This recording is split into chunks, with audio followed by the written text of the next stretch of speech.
Entonces, lo que queremos hacer esta tarde es regresar una vez más a lo que viene siendo el repaso de lo que vienen siendo los valores de esta metodología de interpretación. Así es que rápidamente aquí en la pantalla son 7 las preguntas, ¿no es cierto? Es lo que hemos hablado, es lo que hemos enfatizado y es lo que seguimos presentando semana tras semana, y son estas 7 preguntas, las cuales vamos a tratar de ilustrarlas esta tarde.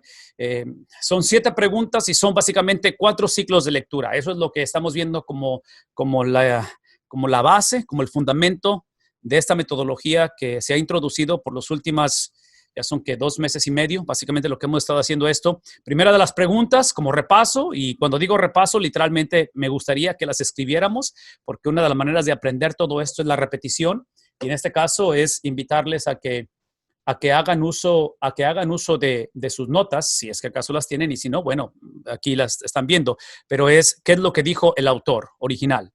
Ese es uno de los principios que hemos enfatizado, que nos dan mucha libertad porque quita automáticamente la presión de tratar de interpretar la Biblia basado en mí. Y yo no sé si están de acuerdo ustedes conmigo, pero en cuestión de la vida, no solamente la interpretación de la Biblia, pero en cuestión de la vida, yo siento que los momentos más difíciles en mi caminar en esta vida, como persona, como joven, como adulto, como esposo, como padre, como pastor, como me la quieran poner, los momentos más difíciles han sido cuando, sin saberlo o a sabiendas, he hecho o he enfocado la vida en mi persona. He tratado de satisfacerme a mí mismo, he tratado de ganar los argumentos en mi cabeza, porque ustedes saben que en la cabeza siempre ganamos todo argumento, todo el día estamos platicando con nosotros mismos, ¿no es cierto? Entonces siempre ganamos en nuestra cabeza. Entonces, el acercarme a la palabra de Dios y entender que esta metodología no empieza conmigo es algo que trae mucha libertad en mi manera de ver esto, porque eso me hace descansar. Casi suena este principio como que si Dios se va a ser responsable o va a ser el aval de lo que produce esta interpretación. En lugar de decir, voy a predicar lo que yo quiero, lo que yo siento, de acuerdo a lo que está pasando a mi alrededor, de acuerdo a cómo fui educado. En fin, el punto aquí es no empezar conmigo, es empezar con el autor original. Hablamos acerca de lo que, no solamente lo que él dijo, pero lo que él quiso implicar, porque es obvio que los autores, así como nosotros, ellos en su tiempo, aunque el autor original es el Espíritu Santo, pero el Espíritu Santo decide usar autores humanos, en el cual son los vehículos para llevar a cabo este proceso, los cuales esos autores estuvieron condicionados culturalmente, condicionados en sus idiosincrasias, condicionados en su cultura, condicionados en su idioma, condicionados en su contexto. En fin, todas esas condiciones nunca han sido límites o han sido cuestionamientos para verificar o para afirmar la veracidad de la Biblia, sino que eso nos recuerda que así como la salvación, nosotros somos salvos no por lo que somos o lo que éramos, pero somos salvos aún por lo que éramos, aún por lo que somos, que esa es la gracia de Dios. Entonces, aquí estamos hablando acerca de lo que el autor implicó, no solamente lo que dijo, pero lo que implicó. Ahí empezamos a ver el paralelismo y hablamos acerca de lo que ese mismo autor, qué es lo que dijo en otras partes, si es que acaso escribió otros libros de la Biblia, qué es lo que quiso decir con respecto a ese mismo tema. Eso es extremadamente importante también. Y lo otro es, empezamos a ver paralelismo fuera de ese autor, consideramos otros autores, porque recuerden que el autor es el Espíritu Santo. Entonces, el Espíritu Santo se mueve a través de las edades, a través de un periodo más o menos de 1500, 1600 años, que es lo que se tarda en escribirse la Biblia, en un montón de culturas, en diversidad de idiomas, de tal manera que todo esto nos lleva a ver la unidad, no uniformidad, pero unidad. Y cuando hablamos de unidad, estamos hablando de este paralelismo que, si pensamos en los que tenemos la oportunidad de celebrar este fin de semana la independencia de Estados Unidos, porque radicamos acá, pienso en que parte de esa independencia, de acuerdo a la palabra de Dios, y esto se aplica en cualquier país, en cualquier hogar, en cualquier iglesia, es que la unidad que la Biblia describe es una unidad en la cual está describiendo básicamente el celebrar nuestras diferencias. La unidad que la Biblia describe celebra las diferencias entre nosotros. Cuando pensamos en uniformidad, es cuando nuestras diferencias se ven como una amenaza. Es cuando nos intimidan otras personas. Entonces, todo esto lo estoy mencionando simplemente porque esto es extremadamente importante cuando pensamos en otra vez, en la cuestión de la interpretación. Y es aquí donde ahora nos vamos al número 5. Son 7 las preguntas. La quinta es, ¿cómo es que entendieron lo que el autor dijo, lo que el autor implicó, lo que el autor quiso decir en otros pasajes paralelos, si es que escribió o tocó el tema en otras partes del mismo libro o en otros libros? Y otra vez, la cuarta es, ¿qué dijeron otros autores? Todos sus componentes finalmente concluyen, digo concluyen porque esa es una etapa de las 7. La número 5 es, ¿cómo es que los destinatarios entendieron lo que el autor dijo? Y una vez más, a menos que esas 5 preguntas estén contestadas, lo que hemos entendido hasta este momento es que no tenemos el derecho de decir, esto es lo que dice el Señor. Dense cuenta que no hemos tocado al intérprete. No hemos todavía considerado si estamos en medio de una pandemia, estamos en un funeral, estamos en una boda, estamos en la dedicación de un bebé. Las circunstancias todavía no las hemos tocado. Aquí es donde iniciamos literalmente con lo que el autor dijo, implicó, quiso decir, en otros pasajes paralelos, en otros libros, otros autores que quiso decir y lo que los destinatarios entendieron. Hace algunas semanas yo mencioné que estuve en una mesa de presentación con varios pastores donde estuvimos tocando el tema o los temas con respecto a lo que es la literatura apocalíptica. Y quería nada más compartirles con ustedes algunas de las preguntas que se nos hicieron, que tratamos de responder, porque las preguntas que se nos hicieron fueron legítimas, fueron muy buenas preguntas, pero en el proceso de la interpretación de la Biblia, así como lo estamos presentando, 5 preguntas, 6 y 7 es donde entra ahora sí el intérprete, es donde entra la aplicación, es donde entra la contextualización, es la responsabilidad que tenemos como comunicadores, como maestros, como intérpretes, como lectores de la palabra de Dios, como predicadores por los que tenemos el privilegio de hacerlo.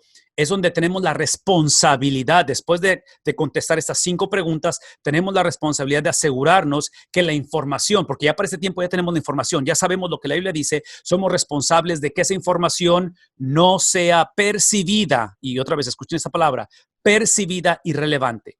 La información que obtenemos de las 5 preguntas no es irrelevante, pero como ha sido confiada a nosotros, tenemos que asegurarnos que no es percibida irrelevante. Y cuando hablo de algo irrelevante, otra vez usando la analogía que hemos usado anteriormente, yo no sé si recuerdan esos cassettes de video, los VHS, los beta, que para los que no saben qué son, tienen que hacerlo Google, pero los que sabemos qué son esas como las películas antes estaban hechas. Entonces, cuando hablo de que sea percibido irrelevante, es como si yo tratara ahorita con mi hijo de 17 años, con mi hija de 21 años, yo tratara yo les comprara una película en un formato de VHS, una película nueva o reciente, y les dijera, ten, es tu regalo para que la veas.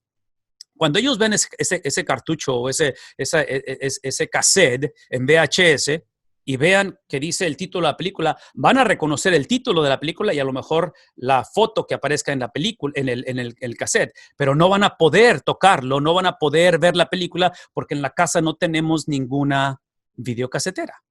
Entonces, la película ahí está, es original y es la película auténtica, no está pirateada, no, en fin, es la película, simplemente que es percibida irrelevante porque mi trabajo es presentárselos en un contexto, en un idioma, en una aplicación que ellos entiendan. Entonces, esa transición, regresando a lo que sucedió en la conferencia que tuvimos hace algunas semanas atrás con algunos pastores, las preguntas que se nos hicieron, si ahorita que las vean, estuvieron basadas en las 7 preguntas, estuvieron basadas, yo diría, en estas últimas 2 cosas. Las preguntas son preguntas bíblicas, pero las preguntas siento que iniciaron con el contexto. Porque, por ejemplo, una de las preguntas era si el COVID-19, este virus, es un juicio divino.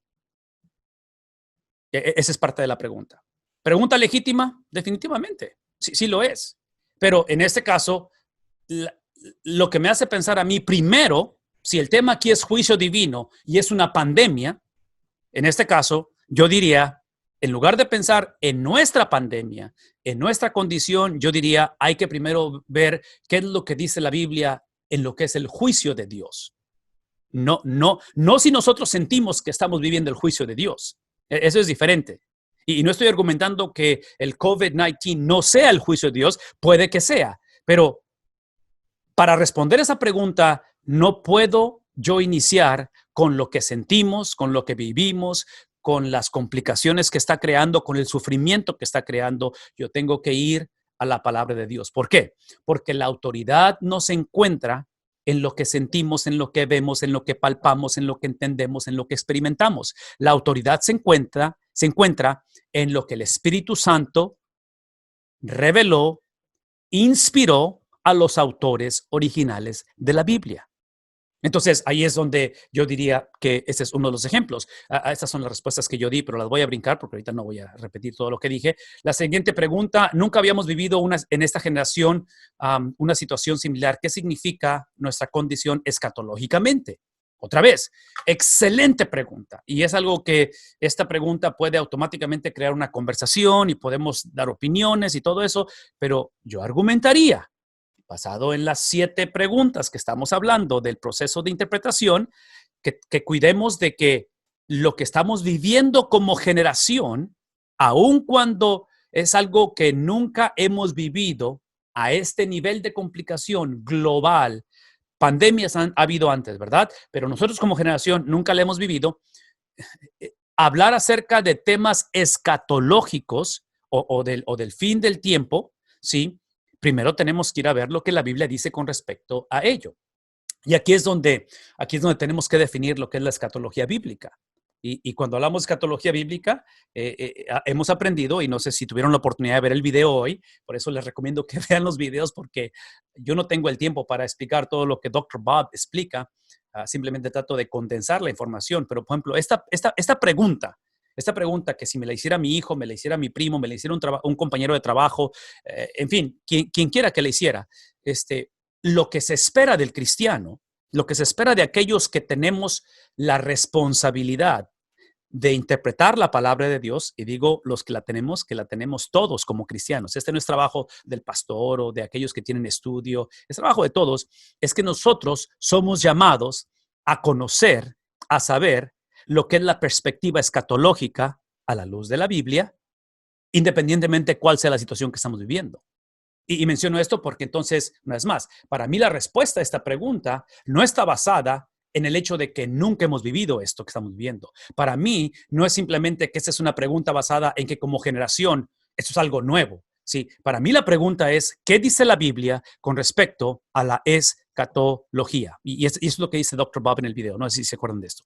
Pero en el video, él dice, especialmente del libro de Apocalipsis, que es uno de los ejemplos, y todo eso lo estoy ilustrando para que vean la importancia de las 7 preguntas, ¿verdad? Porque les acabo de decir, las primeras 5 preguntas están basadas en el autor original, que es el Espíritu Santo, en el contexto del autor humano.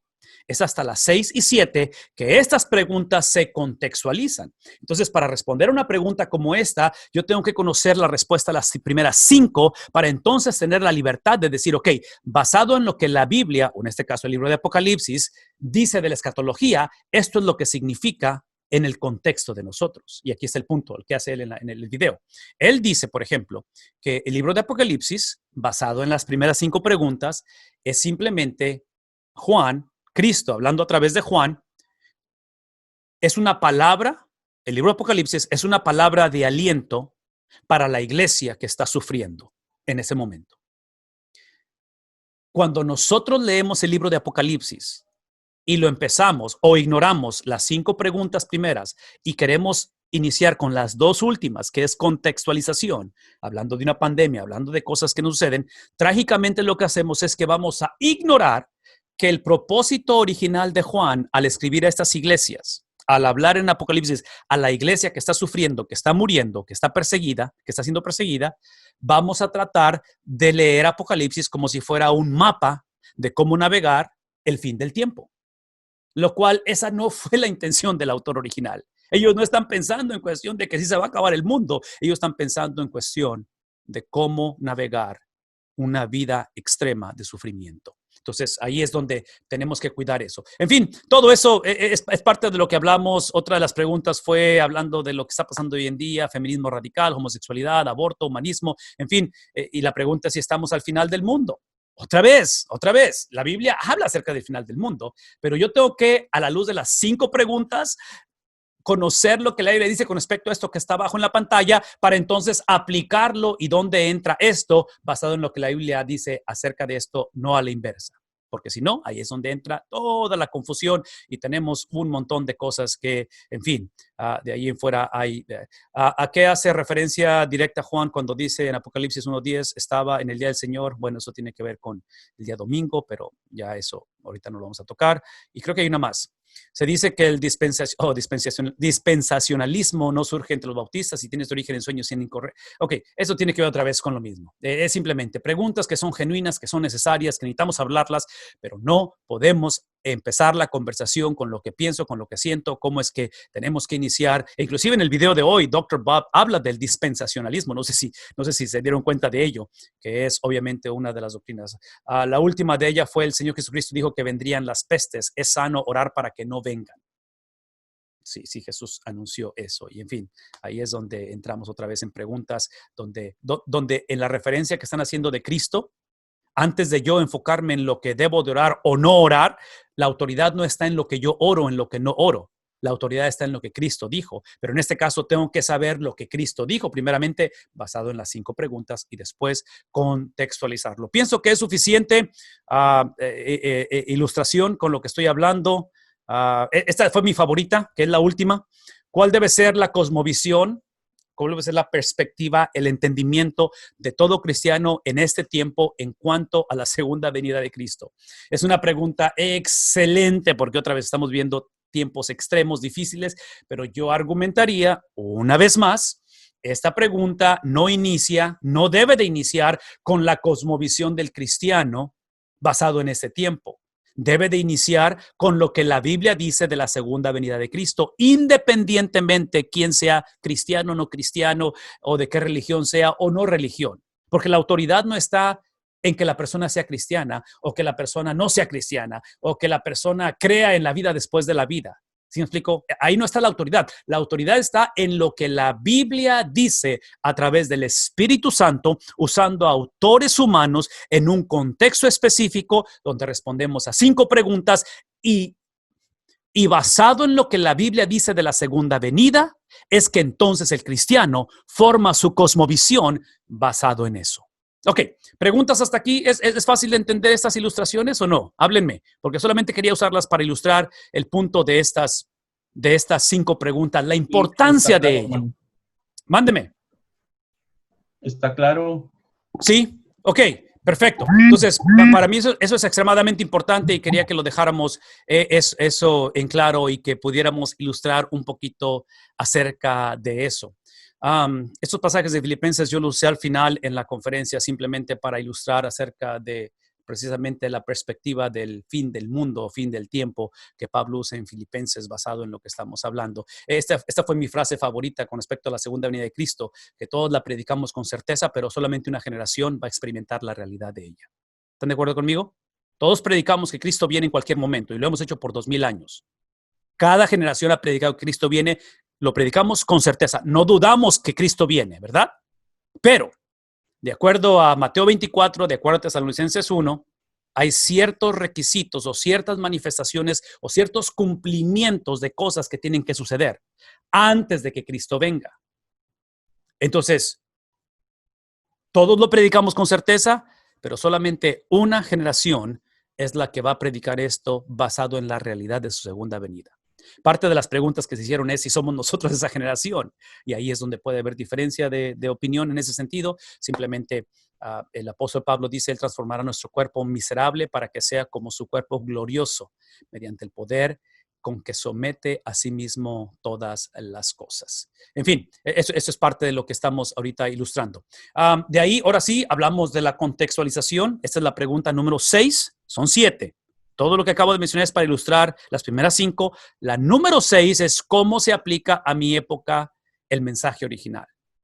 Cada una de las preguntas que acabo de usar como ejemplo, después de responderlas a través de las primeras 5, ahora sí puedo decir, ok, basado en la palabra de Dios, esto es lo que podemos decir que es esta pandemia. Basado en la palabra de Dios, después de 5 preguntas, eso es lo que significa en esta revolución moral que estamos viviendo. Basado en la palabra de Dios, eso significa, y empezamos a hablar de la aplicación. Entonces, ahí es donde somos responsables de aplicarlo en cuestión de este mensaje original, y la última de ellas es cómo se aplica a mi vida este mensaje original. Lo contextualizamos para la audiencia al comunicarlo, pero obviamente una implementación, y aquí es donde entra la cuestión devocional.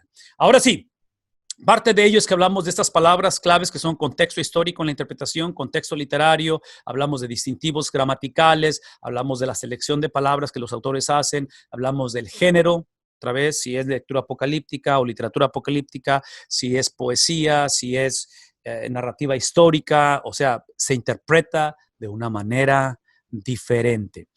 Esto que estamos leyendo aquí, pasajes paralelos, si no consideramos esto, vamos a cometer el error de pensar que toda la Biblia es prescriptiva. En otras palabras, que todo lo que leemos es para hacerse, cuando no es el caso. Y uno de los ejemplos que hemos usado anteriormente es, por ejemplo, el libro de Samuel. Cuando inicia el primer libro de Samuel, habla de un hombre llamado Elcana que tenía 2 mujeres, Ana y Penina. Y es obvio que el contexto es poligamia.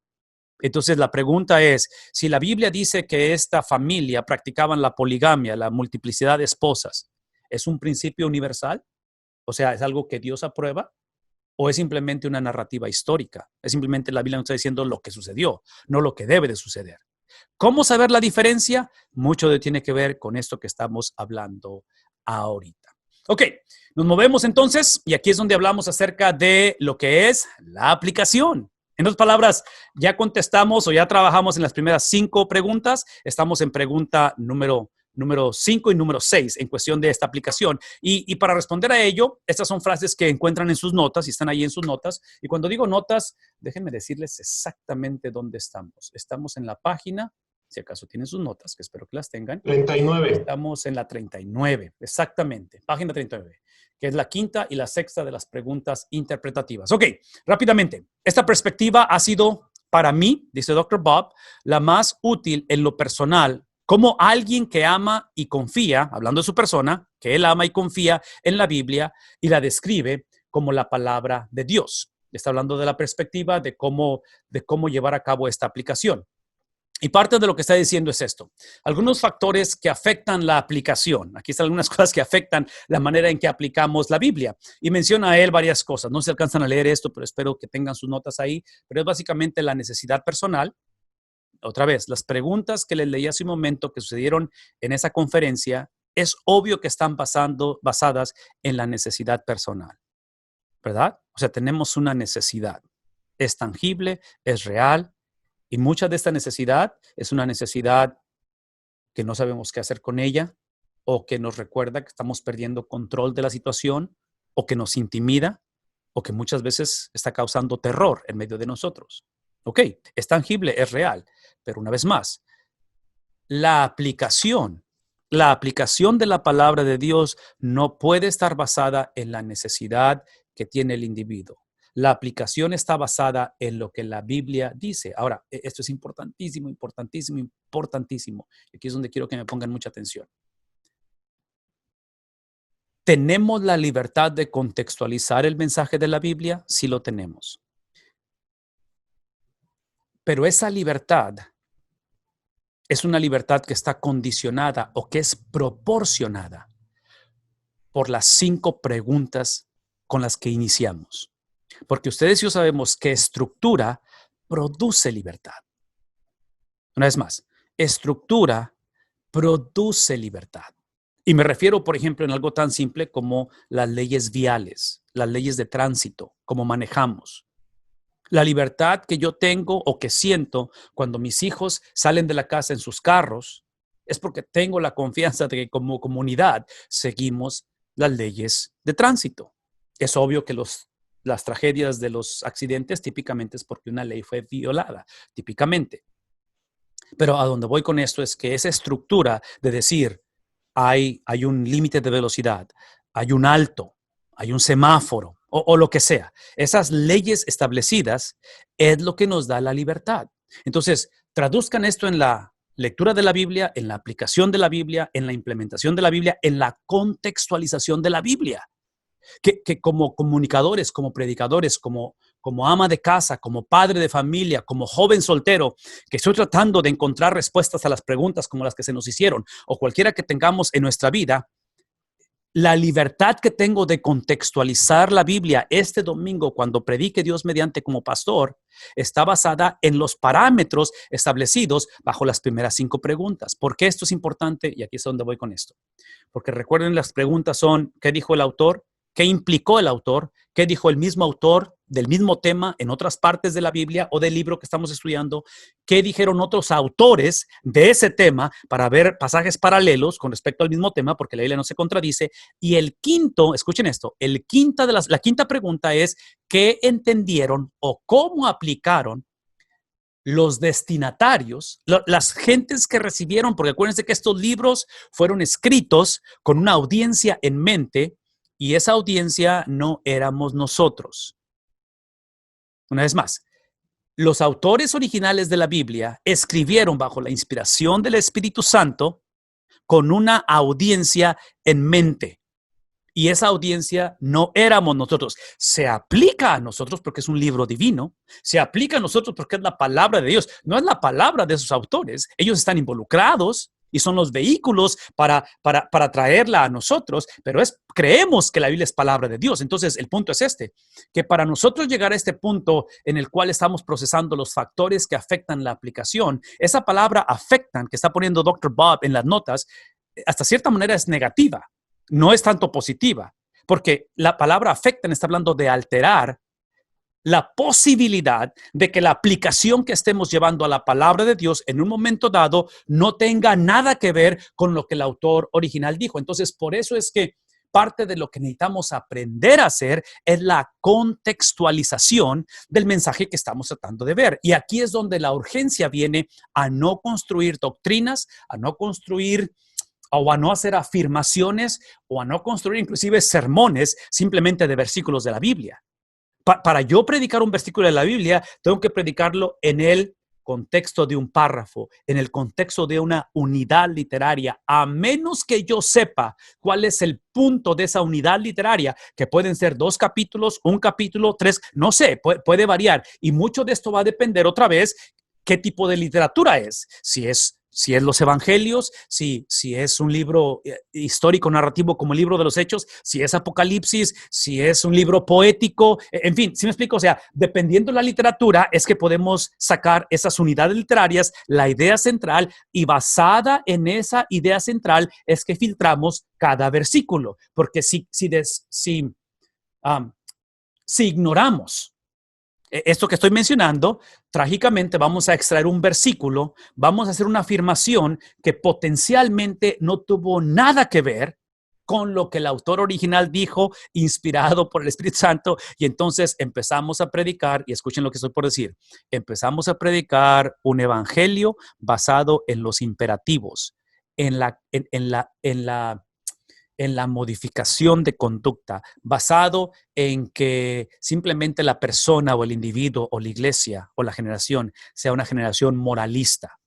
Y podemos potencialmente caer en la actitud del joven rico cuando acerca a Jesús y le dice: he guardado todos los mandamientos. Los judaizantes que en el libro de Filipenses quieren llevar a la iglesia de regreso a los rudimentos de la fe, en fin, ustedes saben, en la confusión que eso produce. Entonces, todo esto es extremadamente importante porque la lista que está aquí es legítima. Esta es la realidad de la vida de todos, sin excepción. Predicamos desde una perspectiva donde literalmente somos mendigos diciendo a otros mendigos dónde está el pan, ¿no es cierto? O sea, esa es la predicación del evangelio. Como predicadores, como aquellos que estamos, que tenemos la pasión por el evangelio, no la tenemos porque tenemos esto figurado, la tenemos precisamente porque no lo tenemos figurado. Porque literalmente somos personas que batallamos como cualquier otra persona, y esa es la razón por qué la pasión que tenemos por la importancia de que cuando se nos hacen esas preguntas, cuando vemos la situación y la carencia o la necesidad, e inclusive cuando vemos el gozo, Cuando vemos la bendición de un matrimonio que se forma, cuando vemos la bendición de oraciones contestadas, la perspectiva tiene que ser la de la Biblia, no simplemente pensar que es un karma, que simplemente los planetas se te alinearon y el horóscopo finalmente te está ayudando. No, no, no. O sea, algo tiene que ser más que simplemente mi perspectiva o mis condiciones. Entonces, por eso hablamos de que no puede estar basado en la necesidad personal. Yo argumentaría que es lo opuesto. Veamos la necesidad personal, que ahorita es tangible y real, como el vehículo a las 5 preguntas primeras. Entonces, si pensamos en el encuentro de Cristo con la mujer samaritana, es precisamente Cristo haciendo eso, la necesidad que había tangible, personal, pero esa no fue la meta, hablar de la necesidad que había entre ellos o que había de la mujer samaritana, era llevarlo literalmente al evangelio. Situación personal, nivel personal de madurez, deseo personal de conocer y seguir a Dios, en fin, todo esto que está aquí es simplemente, otra vez, los filtros que son inevitables. Yo argumentaría que como predicadores, como pastores, como madres de familia, como líderes de una iglesia o líder en el hogar, como soltero, como casado, estas listas es la realidad de quién somos. Entonces, yo argumentaría esto. Yo argumentaría que el estudio de la palabra de Dios lo hacemos en comunidad con la iglesia real, no con la iglesia ideal.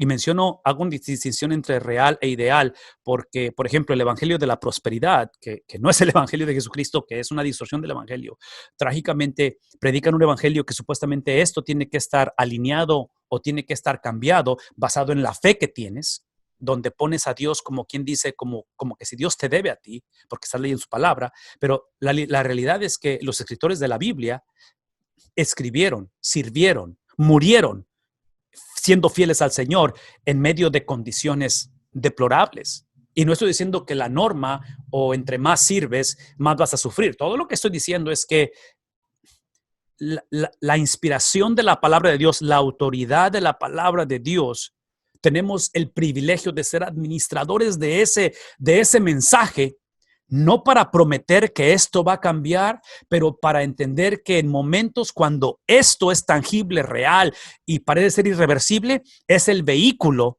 para que en la vida del hombre, independientemente quién sea, vea o tenga o crezca en esa persona la habilidad de confiar en Dios aun cuando esto no cambie.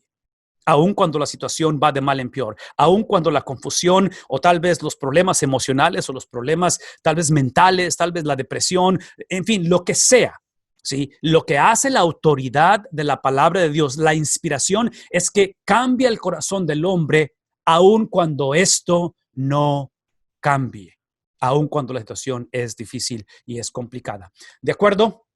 A este autor danés que dice Dr. Bob Kierkegaard, dice que el estudio gramático, léxico e histórico de la Biblia, escuchen esto, fue necesario. O sea, todo esto que estamos hablando es necesario, o sea, el contexto histórico y pasajes paralelos y todo eso es necesario. Pero, escuchen esto, lo preliminar, o sea, lo que está el prefijo pre, ¿verdad? Antes de, para la verdadera lectura de la Biblia, encontramos esto, leer la Biblia como palabra de Dios. Si queremos leerla como esa revelación de su misma persona, no simplemente como un libro de instrucciones que si lo seguimos a la letra, nuestras preguntas van a ser respondidas, nuestras condiciones van a ser mejoradas, sino que es la revelación del Dios que nos ha amado. Es la revelación de Dios que en Éxodo capítulo 19 antes, porque en el 20 es donde da la ley, es donde da los 10 mandamientos, pero en el 19, escuchen esto, en el 19, antes de la ley, Dios dice a Moisés, vosotros son o serán una nación de sacerdotes para mí. Es extremadamente increíble ese tipo de verdades, porque es algo que Dios declara no porque el pueblo de Dios era obediente, pero aún porque el pueblo de Dios no era obediente. Y eso es algo que nos recuerda la gracia de Dios, nos recuerda la salvación del hombre, de que no somos salvos porque hemos figurado la teología y hemos entendido todos los misterios y cómo funciona esto. Somos salvos aún en medio de nuestras limitaciones. Somos salvos en medio de la confusión. Entonces, si ahorita estamos en una situación donde hay confusión, donde hay limitaciones, donde no nos podemos muchos de nosotros congregar presencialmente, ¿será posible que esta en este momento es la plataforma perfecta para demostrar la grandeza, el amor de Dios, para declarar las promesas que Dios ha hecho y que en momentos como estos no es tanto que Dios encuentre placer o gozo en el sufrimiento del hombre, pero es el momento en el cual Él ha prometido, Dios ha prometido a través de su palabra, a través de lo que Él ha dicho, ¿verdad? No en lo que creemos, pero en lo que Dios ha dicho, Él ha prometido darnos la habilidad de confiar en Él, aún en medio de la duda, del sufrimiento, del dolor, de la incertidumbre. Todo esto aquí lo vemos porque nos da la habilidad de leer con el corazón en la boca, de puntitas, con ansiosa expectativa en una conversación con Dios, de tal manera que leer la Biblia sin pensar, de manera descuidada, simplemente académica o profesional, no es leer la Biblia como la palabra de Dios. Entonces, aquí es otra vez, aquí es donde no sé cómo ilustrar esto en el sentido de que pienso otra vez como padre. Tenemos el privilegio de ser padres de 3 hijos y, y los que tenemos el privilegio de ser padres, es obvio que uno de los gozos más grandes que hay en el corazón de un padre o de una madre es cuando vemos a los hijos tomar decisiones que enriquecen sus vidas. Y lo opuesto es exactamente lo mismo. No hay dolor más grande cuando vemos a los hijos causarse dolor a sí mismo por su negligencia, por su rebeldía, por lo que ustedes quieran. A donde voy es esto.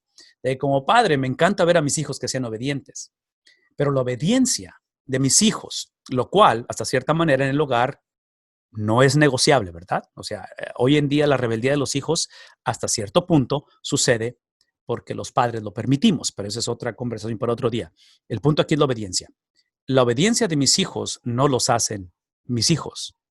La obediencia de mis hijos se produce en el mundo ideal porque son mis hijos. Entonces, mi hijo no es mi hijo porque me obedece, pero porque eres mi hijo, es que me vas a obedecer. Que es el punto aquí, de que la obediencia tiene que ser el producto de una relación con reglas, de la combinación donde hay esto que estamos leyendo ahorita, o sea, acerca de cómo lo podemos, cómo no es suficiente leerla simplemente académicamente, profesionalmente. En otras palabras, lo que está diciendo es esto. Importantes que son las 5 primeras preguntas donde vemos el contexto, el paralelismo, el estudio de palabras, en fin, todo esto que el idioma original enseña. Las últimas 2 preguntas de las 7, que es la contextualización, que es la aplicación, que es esto es lo que significa, es lo que diríamos es el imperativo. Es cómo esto crea, afecta, transforma la conducta del ser humano. Sí, esa experiencia es donde toda la estructura de la cual hablamos por 5 preguntas, ahora viene y crea el flujo de una relación en la cual mi obediencia a Dios no es porque tengo que obedecer. Mi obediencia a Dios es porque, ¿qué es lo que hemos dicho? Es porque puedo obedecer. Traduzcan esto en la cuestión de asistir a una iglesia. Cuando el cristiano se pregunta, ¿es que tengo que bautizarme? Mala teología y mal entendimiento de esto, porque el cristiano no tiene que bautizarse. El cristiano puede bautizarse. El cristiano no tiene que ir a la iglesia. El cristiano tiene la libertad y el privilegio de poder ser parte de la iglesia. El cristiano no tiene que diezmar. El cristiano puede diezmar. ¿Sí vemos la diferencia? Entonces, aquí es donde este tipo de enseñanzas hacen una diferencia muy grande. Algunos lineamientos otra vez, y estoy moviéndome hacia el final de la 39, ahí en sus hojas. No hay comentarios, preguntas, ¿todo bien? ¿Avanzamos? Porque ya no nos queda mucho tiempo. Rápidamente, la letra A dice, asegúrate de aplicar la intención máxima o total del autor original. Ok, estamos hablando de aplicación, ¿verdad? En otras palabras, ya hicimos todo el trabajo de 5 preguntas, ya hicimos todo el trabajo, que si el tema fuera el juicio de Dios, como las preguntas anteriores, si el tema fuera la escatología, la segunda venida de Cristo, o sea, todos estos temas que son importantes y bíblicos, ya dijimos que iniciamos con lo que la Biblia dice. ¿Cómo lo traigo esto a la aplicación en medio de una pandemia, en medio de un divorcio, en medio del nacimiento de mi hijo, en medio de que nos vamos a casar dentro de 2 meses o lo que sea? Observen esto.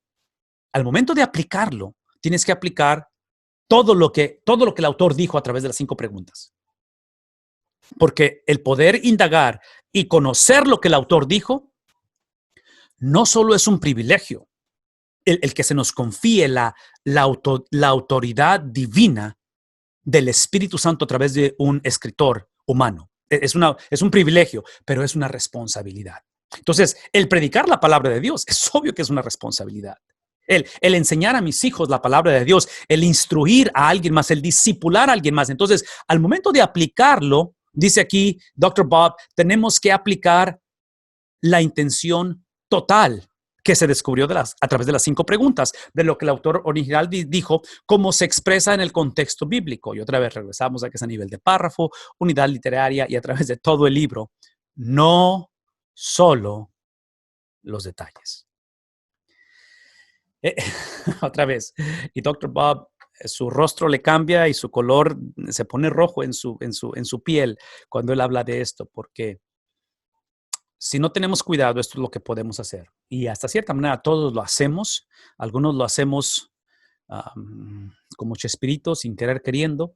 Algunos lo hacemos porque podemos. Algunos lo hacemos porque abusamos la autoridad que tenemos. Algunos lo hacemos porque en nuestra mente es justificable lo que hacemos. Y estoy hablando de pasar por el proceso de las 5 preguntas, extraer lo que el pasaje dice y convenencieramente usar parte, usar la mitad o no usarlo para simplemente yo descargar mi agenda, compartir lo que yo pienso que esa persona debe de escuchar. O en este caso, la actitud que yo puedo escoger en todo ello. Entonces, tengamos cuidado con ello porque muchas de las veces en la predicación o la enseñanza de la Biblia, en un momento dado no es que echemos mentiras, es que estamos diciendo la verdad a medias, es que estamos diciendo la verdad de una manera que tú escuchas lo que dijo y dices tú, pero es que eso no es lo que dice la Biblia. O por lo menos no es lo que dice la Biblia en ese pasaje.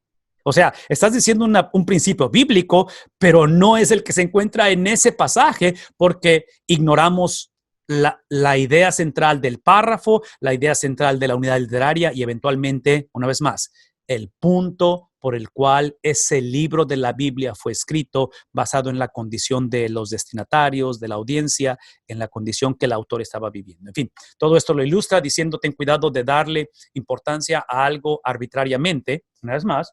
Escogemos lo que queremos, especialmente en los textos ambiguos, porque hay ambigüedad en algunos pasajes.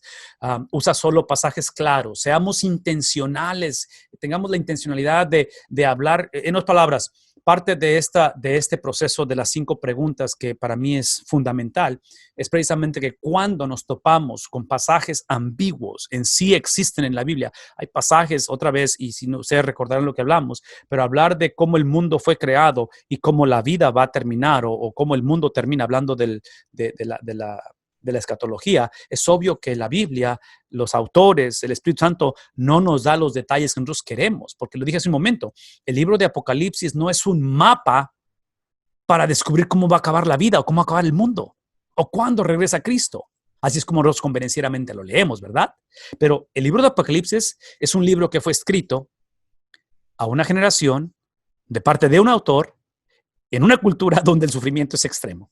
Entonces es una palabra de aliento, es una palabra en la cual dice, no se rindan, vale la pena perseverar en medio de lo que parece ser irreversible y parece ser que no va a acabar bien la historia para nosotros. Ese es el mensaje de Apocalipsis. Entonces, aquí es donde tenemos que entender que hay ambigüedad, sí existe, dice, el esfuerzo para discernir aquello que está relacionado cultural e históricamente. Una vez más, el esfuerzo para discernir aquello que está conectado o aplicable en la cultura y en la historia y aquello que es trascendente, en realidad se hace por todos los cristianos de una forma u otra. Lo que está diciendo aquí simplemente es esto. Tenemos que tener cuidado, una vez más, basado en las 5 primeras preguntas que nos llevan a las últimas 2 preguntas de aplicación, que cuando hablemos, cuando lo apliquemos, al momento de decir, esto es lo que hay que hacer con lo que nos dice la Biblia con respecto a esto es lo que debemos de hacer este domingo en medio de la pandemia, esto es lo que tenemos que hacer, tenemos que asegurarnos que no estamos haciendo una declaración que lleva al cristiano a actuar cuando el pasaje o la Biblia o el principio es simplemente descriptivo, no era prescriptivo. En otras palabras, es algo que la Biblia simplemente está diciéndonos que sucedió, pero no nos está diciendo que debe de suceder. Tenemos que saber la distinción, porque si no, nos vamos a meter en problemas serios. La cuestión es si es discernimiento, si ese discernimiento se hace como resultado de nuestros gustos y disgustos, o de nuestro propio condicionamiento cultural y nuestros prejuicios, o si la aplicación de un principio claro que surge de un entendimiento adecuado de la naturaleza y propósito de las Escrituras. Una vez más, es básicamente esto que Dr. Bob usa de los libros que él ha mencionado en la lista que tiene ahí para hacer referencia de esto, pero es básicamente ese principio de lo que es prescriptivo o descriptivo. Y si es una verdad transferible que sigue siendo verdad a través de las generaciones, o simplemente es un principio que se aplica en ese tiempo, bajo esa circunstancia, en ese momento. ¿Cómo saber cuál de los dos es? La respuesta es 5 preguntas para llevarnos a las últimas 2, que es la aplicación, ¿no es cierto? Entonces, eso es extremadamente importante. Ok, la verdad es para usarse, pero primero checa la comunidad o revisa o consulta la comunidad de creyentes. ¿Qué está diciendo? ¿Recuerdan lo que dijo en esa? Eso es extremadamente importante. Porque, y otra vez, esto es lo que me viene a la mente, ¿ok? La verdad es para usarse. Ok, dijimos que la verdad se encuentra no en la aplicación. La verdad se encuentra en las primeras 5 preguntas, en lo que el autor dijo, lo que el autor implicó, lo que el autor dijo o implicó en otras partes del libro o en otros libros, lo que otros autores dijeron con respecto a ese mismo tema, porque hay paralelismo, tiene que decir lo mismo. Y lo último que es, cómo es que los destinatarios a quien se les escribió ese libro entendieron tanto lo que dijo el autor como la aplicación de lo que dijo el autor. Esa es la verdad. Esa es la autoridad. Esa es la palabra de Dios. Tus pensamientos, mis ideas, tu sentir, mis temores, mis sueños e ilusiones son buenos. No estoy en contra de ellos. Podemos platicarlos. Podemos hacer un podcast de ellos. Podemos ponerlos en un libro, ponerlos en Facebook. Pero ni tú ni mis sentimientos son inspirados. El único que es inspirado es el autor de la palabra de Dios. Ahí está la verdad, ¿verdad? Entre paréntesis. Esa verdad basada en estas 5 preguntas sigue siendo verdad aun si yo no la creo. O aún si la creo, o aún si creo la mitad de ello.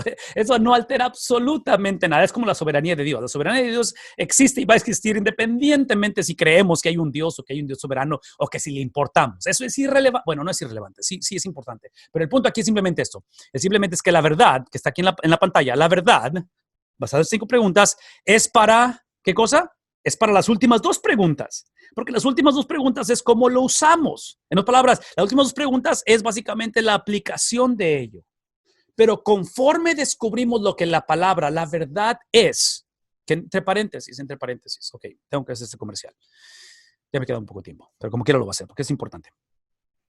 Ustedes y yo sabemos, una de las distintivos del cristianismo, a diferencia, porque toda religión dice que tiene la verdad, ¿verdad? O sea, suena arrogante muchas veces que, yo tengo la verdad y yo sé que suena arrogante. Pero bueno, el punto aquí es que uno de los distintivos del cristianismo no es solo, escuchen eso por favor, no es solo que para el cristiano la verdad no es la ausencia de error o de mentira. Voy a decirlo una vez más. En el cristianismo la verdad no es simplemente la ausencia de error o de mentira. Eso no es la verdad. Lo incluye, porque sabemos que donde está la verdad no hay mentira, donde está la luz no hay tinieblas, todo eso. Pero para nosotros la verdad es una persona. La verdad es una persona. Cristo dijo, yo soy el camino, yo soy, ¿qué cosa? La verdad y yo soy la vida. ¿Qué es mi punto? Este es mi punto. El conocer la verdad a través de las 5 preguntas, el indagarla, el llegar a ese, como le llamamos, aha moment, cuando llegamos y decimos, wow, esto es lo que dice el Señor. Por favor, escuchen esto. Tiene que ir a la par, tiene que ir conectado, tiene que alinearse con el carácter de esa persona, que es Cristo Jesús. No hay, en otras palabras, el Antiguo Testamento fue cumplido. El Antiguo Testamento fue llevado a su cúspide, a su culminación en el Nuevo Testamento a través de un nuevo pacto, a través de una revelación, a través del Cristo que dice, ustedes escucharon, pero ahora yo les digo. En otras palabras, Cristo describe la supremacía que Él tiene en la voz de los profetas, en la voz de los mismos apóstoles, y digo supremacía en el sentido de que Él no está descartando, Él simplemente está recordándoles que por ejemplo, regresando al tema de profecía, las profecías del Antiguo Testamento, en su gran mayoría, si no es que casi todas, apuntan a la primera venida de Cristo. La pregunta es, ¿qué hacemos con la segunda venida de Cristo? Entonces, si nos damos cuenta que de cierta manera hay limitación en ese aspecto, entonces, todo lo que estoy tratando de decir es esto. Simplemente lo que estoy tratando de decir es de que la verdad, cuando se lee, cuando se abraza, cuando se cree, lo que estamos creyendo, abrazando, adoptando, viviendo, proclamando, diciendo, es una persona. No es simplemente el jactarnos o el decir, oh, es que nosotros conocemos la verdad y el mundo está en tinieblas. Y aunque sea eso es cierto, pero el punto es que trata una persona. Entonces, a donde voy es esto. Si esto es verdad, si lo que estoy diciendo es verdad y esta verdad que encontramos a través de la palabra de Dios en las 5 preguntas, si esto es verdad, que la verdad no se encuentra en mí, la verdad no es algo introspectivo que simplemente tienes que ser, como luego dicen hoy en día, tienes que ser honesto contigo mismo. No restrinjas lo que sientes o lo que eres. Esa es filosofía barata. La verdad está en la palabra de Dios revelada, escrita a través de sus autores y culminada o llevada a su ¿cómo se dice esta? ¿Cuál es la palabra que estoy buscando? Llevada a su realización, a su expresión o cristalización en la persona de Cristo. Lejos estemos de continuar usando la verdad para crucificar al hermano. Lejos estemos de seguir siendo la generación que estamos discipulando a otros, a escudriñar las escrituras para avergonzar a alguien más. Porque eso Cristo nunca lo hizo. Fue conocido como varón de dolores, fue conocido como el siervo sufriente, pero Cristo atrajo gente que era lo opuesto a él. Cristo no solamente predicó la verdad, o es la verdad, pero lo hizo con amor. Lo hizo de una manera en la cual su compasión inundaba la conversación con un recaudador de impuestos, con un Pedro que le negó 3 veces, lo maldijo. En fin, al punto que voy es de que esta verdad no es simplemente la meta de obtener o conocer verdad, es literalmente la transformación del ser humano, donde la verdad es para aplicarse. Y la aplicación que le damos a esa verdad, la aplicación que llevamos a cabo con esa verdad, tiene que ser, vean lo que dice Dr. Bob, está hablando de hacerlo en un contexto de comunidad, donde la interpretación de la Biblia es un proceso comunitario. No existe tal cosa como que mientras yo lea la Biblia, mientras yo escuche sermones o vea sermones en la internet, mientras yo haga mis oraciones, o sea, yo no voy a una iglesia porque la última vez que fui es un montón de hipócritas y bla. Ok, yo entiendo. Y es verdad eso, sí, eso es lo que somos, ok.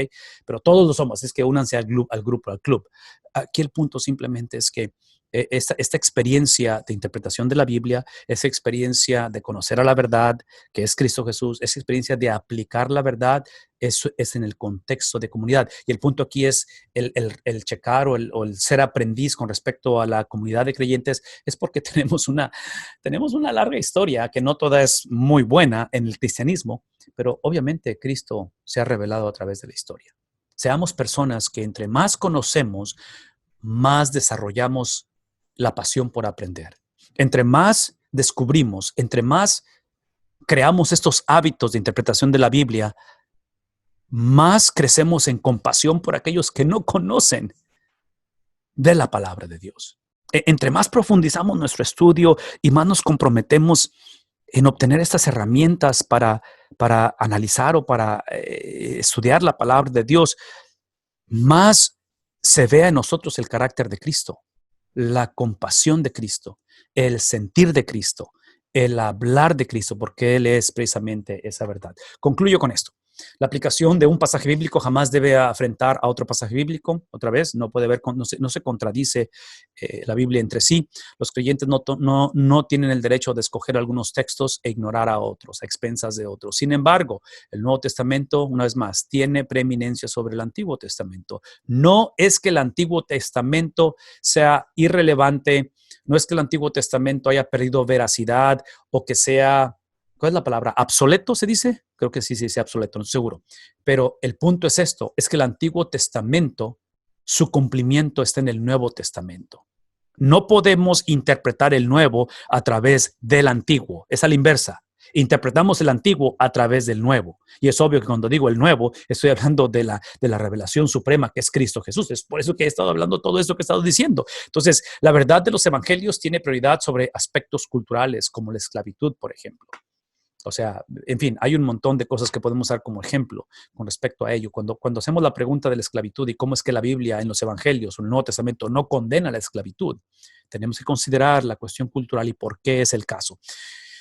En algunas preguntas básicas para hacer de todo texto, ¿sí? Esto es tomado del libro que Dr. Bob recomienda casi en todos los videos, que es La lectura eficaz de la Biblia. Habla acerca de esas preguntas que están demasiado chiquitas y pido disculpas que no sé. Hay ejemplos a seguir, hay mandatos para obedecer, hay errores para evitar, hay pecados que deben renunciarse, hay promesas para asumir, hay pensamientos sobre Dios, analizar, hay principios sobre los cuales vivir. Si me dan 5 minutos, quiero hacer este ejercicio con ustedes y les prometo que después de esto nos vamos, ¿ok? Denme 5 minutos y nos vamos, porque lo que quiero hacer, basado en estas preguntas que están aquí, entre paréntesis, estas preguntas que están en la página 40, ¿verdad? Sí, están dentro de la letra E, página 40 en sus notas. Es lo que yo argumentaría, si están tomando nota, yo argumentaría que esas preguntas tienen que ver con el imperativo.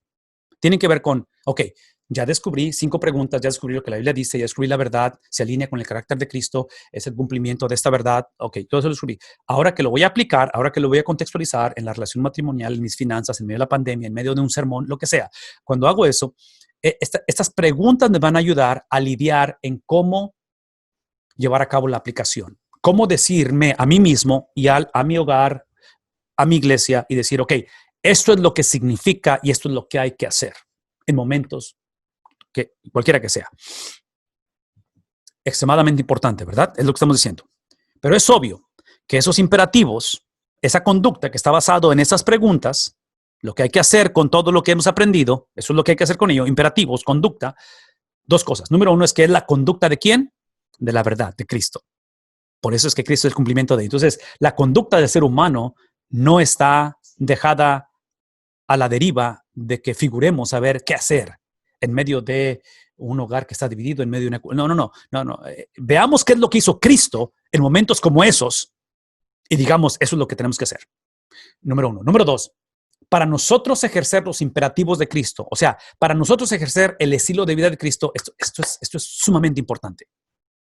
Para nosotros, esto que estoy por decir, es el antídoto al moralismo que está matando a la iglesia hoy en día. No estoy en contra de la moralidad, pero la moralidad no puede ser la mejoría de nuestra conducta o el evadir ciertas prácticas que son ilegales, ilícitas, inmorales. La moralidad es la moralidad del judío que caminó por 33 años. ¿Qué es mi punto? Este es mi punto. De que cuando hablamos acerca del imperativo, de la moralidad, de la conducta, de cómo necesitamos comportarnos, como no es la mejoría de nuestra conducta, es la conducta de Cristo dada a nosotros en la experiencia de salvación, porque hablamos de ese tripié, de 3 transacciones legales. Si ese es el caso, si la respuesta a estas preguntas literalmente es una respuesta, es simplemente la conducta de Cristo, ¿estarían de acuerdo conmigo esta tarde que para yo ejercer la conducta de Cristo en este momento, necesito, como necesité cuando me entregué a Cristo, la intervención divina de su Espíritu Santo? Si el Espíritu Santo no regenera mi espíritu, yo no tengo la habilidad de poder decir sí al Evangelio. Voy a decir esto una vez más, y esto merece que lo escribamos. Si el Espíritu Santo no regenera mi corazón, si no me trae de muerte a vida el Espíritu Santo, yo no puedo decir sí a la salvación. Traduzcan ese cuadro de regeneración, de transformación del alma, tradúzcanlo ahora en la conducta que es requerida en momentos como estos. Entonces, esa experiencia transformadora de un espíritu que viene y posee un cuerpo, una vida, un espíritu que está muerto y lo trae a vida, y el hombre tiene la habilidad de decir que sí al Evangelio y es salvo a través de la fe, ¿verdad? Porque la fe es necesaria. Pero la fe es el producto de esa transformación. Ahora que somos salvos, para yo ejercer la conducta de Cristo, necesito la misma intervención del mismo Espíritu, no para salvación, ahora para vivir como salvo, para ejercer la conducta de Cristo en un contexto en el cual la iglesia ha predicado. Esto es lo que hemos predicado. Y por eso es que yo sigo enfatizando que no podemos seguir predicando sermones donde estamos implicando que el evangelio es el cambio de conducta. El evangelio es la conducta de Cristo, que es la que transforma el corazón del hombre y mantiene al hombre en esa transformación. ¿Qué es el punto aquí? El punto aquí simplemente es, y por eso es la pasión, el deseo, es la razón por qué hacemos lo que hacemos esta tarde. Literalmente esta es la razón por qué hacemos lo que hacemos a través de esto. No podemos seguir predicando un evangelio de que necesitamos al Espíritu Santo para que nos regenere, pero el resto de la vida es simplemente hombres y mujeres que se mantienen fieles, que le echan ganas, que ojalá no volvamos a caer, en inglés decimos un relapse, que no haya haber un desliz, un resbalón y que de repente no se nos chispotee el asunto. Sí, ese no es el evangelio. El evangelio es literalmente ver a estos hombres que narra la Biblia, a estas generaciones que lejos estaban de ser perfectos. Pero este domingo voy a predicar acerca del capítulo 3 de Pedro y habla acerca de cómo las mujeres de antaño, como Sara, que ahora, hablando a la mujer, Pedro dice en cuestión de la sumisión, ustedes son hijas de Sara. Y yo, mi primera reacción es, pues Sara no trae muy buen así currículum y Abraham ni se diga. Abraham, en fin, ¿qué es mi punto? Mi punto es de que si ustedes observan a esta generación que eventualmente son presentados en el Salón de la Fe, en el libro de Hebreos, y presenta estos grandes hombres de fe, es obvio que la fidelidad de estos hombres en su totalidad estuvo basada en el Dios que escogió preservarlos. Porque desde Abraham y el resto de la nación de Israel, la iglesia a través de las edades, es simplemente la misericordia del Dios de la Biblia, que en momentos como estos podemos declarar, basado en la verdad a través de las 5 preguntas, que Él no nos va a desamparar, que aun cuando el sufrimiento es genuino, es tangible, es real, es real. Y los daños que estamos viviendo para muchos van a ser irreversibles. Para muchos ya lo están siendo. Eso no altera la compasión, no altera el carácter, no altera los planes de Dios. Y aquí es donde regreso al libro de Apocalipsis. Yo pienso que es el mensaje de Apocalipsis, que en medio de una situación desalentadora, estos discípulos que caminaron, Juan que caminó con Jesús, está diciendo a la iglesia, vale la pena seguir adelante. No se rindan. Rendirse no es una opción. Mantengamos, sigamos adelante, movámonos. Y aquí es donde la palabra del Señor alienta a la iglesia, mueve a la iglesia. La iglesia tiene la habilidad de simplemente manifestar el carácter de Cristo porque su espíritu es el que la sostiene en momentos como estos.